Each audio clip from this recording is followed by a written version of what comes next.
dan kemudian sanksinya sudah saya berikan kepada desa dan mungkin juga saya akan memberikan sanksi juga pada jajaran Pemda Kabupaten Bekasi, Kabupaten Sukabumi. Menurut saya itu kan hal-hal yang harus segera mendapat sanksinya. Itu kan bukan saya dari sisi sanksi kan tidak bisa langsung sanksinya di anggaran nanti. Tapi ini jadi sebuah insiden besar begitu ya? Nah, bagi saya besar loh Pak. Perkara yang sebenarnya mudah ditangani, kenapa tidak mudah ditangani? Kalau RT-nya rajin keliling, kader posyandunya rajin keliling, bidannya rajin keliling, tidak mesti peristiwa ini terjadi. Kan cacingan masalah mudah. Berarti kesalahan dari aparat. Artinya struktur jajarannya tidak berjalan secara baik, tidak menjalankan fungsi-fungsi layanan secara baik.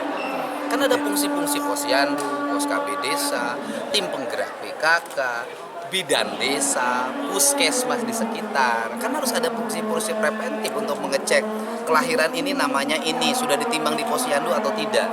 Berarti kan anak itu nggak pernah ada penimbangan. Berarti ini warning untuk Kabupaten Warning Bekasi. semua.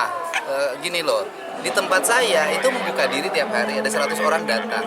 Di Sukabumi itu 2 minggu yang lalu saya menguburkan orang. Karena ada orang datang, rahangnya bengkak, pengen dirawat, kanker, kemudian saya rawat, kemudian 2 hari meninggal. Akhirnya tertemukan, akhirnya karena lihat di media sosial, akhirnya anaknya nyusul. Artinya kan warga yang seperti ini banyak banget. Di Sukabumi ini kemarin, itu kan ada warga yang di Batam, ditipu tenaga kerjaannya. Itu saya nanganin. Nah, kalau seluruh peristiwa kemudian yang terjadi di Sukabumi, gubernur langsung nanganin, lantas pemerintahnya kemana? Sanksinya anggaran begitu ya? Sanksinya anggaran saya perhitungkan, padahal problemnya tinggi banget.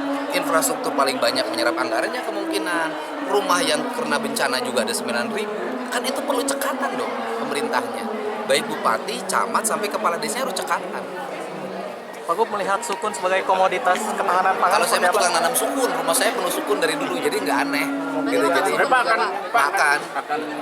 Udah saya tadi, enggak. Jadi gini, seluruh daerah bantaran sungai yang dikelola oleh pemerintah Provinsi Jawa Barat akan ditanamin mulai nanti bulan November kelapa dan sukun. Gitu. Itu Kalau jelas. dari sisi anggarannya mungkin supportnya Cukup. apa? Anggaran Provinsi Jawa Barat sekarang relatif cukup untuk pembangunan masyarakat. Yang tidak cukup buat jalan-jalan nggak ada. Setuju.